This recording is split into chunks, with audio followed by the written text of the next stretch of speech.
Okay, welcome to video number 6. We're going to talk about how to make a method, and I bet that for most of you this is not new information, but it's worth going through it. Okay, so you recognize this diagram. We talked about it in other videos, and now what we're going to do is implement it, which means we're going to write our code, but we're just going to do a few steps at a time, not the entire program at once, because that would be silly. You definitely know how to drag a statement into the code editor to make something happen.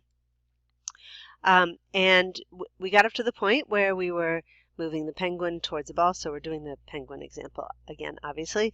And we got to penguin swagger. And if you looked under all the methods that come with penguin, swagger is not one of them. So what are you going to do? Well, we're going to write it. Okay. But the way that they have defined swagger is they've made it a complex action that combines several simple actions. This is what they think it looks like for swagger.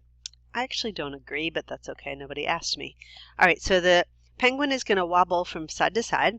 So a little bit to the left and then twice as much to the right. That means it goes, past where it started and then some more. And then this roll left should bring it back to upright. And then it's going to jump up and down. Okay, apparently that's swagger. All right, so let's take a look at it. So I'm going to just show you these slides, and then I'll show you actually in Alice what this looks like. So you go to this point, you go over to Penguin, and you just click on it, and that's going to give you the option to add a procedure. So under this button right here, you click Add a Procedure, and whatever you write is going to be true for all penguins. So that's worth noting. And what we're going to do is under Penguin, you're going to add the procedure like we said. You're going to call it swagger.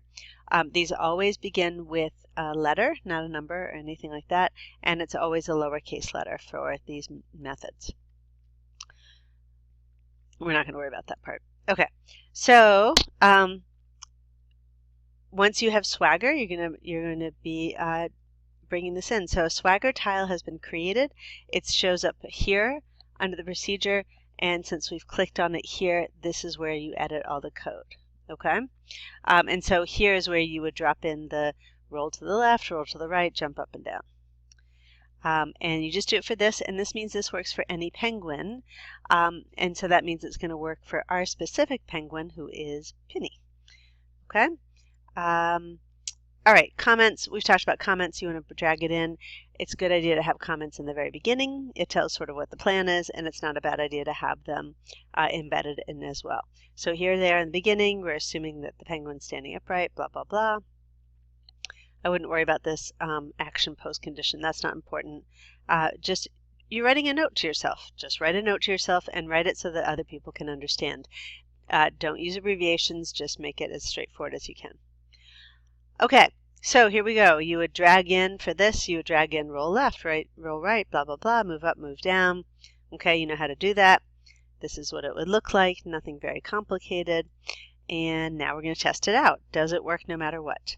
So you hit run, and nothing happens. How come? That's because you never called swagger. You made swagger, but you didn't call it. And the place you need to call it is in my first method. And you need to specify which penguin is going to swagger. And the penguin that you're going to pick is going to be Penny. Okay? So you go to my first method, and then you select Penny. So that should actually have a number 2 next to it. And then you're going to drag that swagger tile in. And then if you do it, you should see him swagger. Okay, so let me switch over to Alice, and I'll show you how it looks. Okay, so just to show you, here's the scene with the penguin and the bowling ball and the pin. Right, that's all good. And under Penguin, you can see that they created something called swagger if you wanted to create your own. And I think some of you have done this. Let's call it test. Okay. And it immediately goes to this because it was under Penguin. And if you say test is, I don't know, it's going to say hello, let's say. Okay, groovy. So you can see that automatically included a tab up here called test, and the one they created was swagger. And then again, in my first method, if you want swagger and you want test to happen, then you need to go back to Penny. Okay, so we'll go to Penny. And look, Penny is swaggering and testing because this was set under Penguin, and all penguins now will swagger and test. So that means Penny, who is a penguin, can swagger and test. All right, hopefully that makes sense. All right, you can drag this in, and as you run it, so you see him swaggering. He's going to jump up and down, and then he's going to talk. Yay! All right, so that's your test. Okay, back to the PowerPoint. We saw the penguin swagger. It was all great. I don't know what's going on here. Sorry. I was doing so well. Oh, that's because I'm at the end. Okay, that's it. Hope you enjoyed it.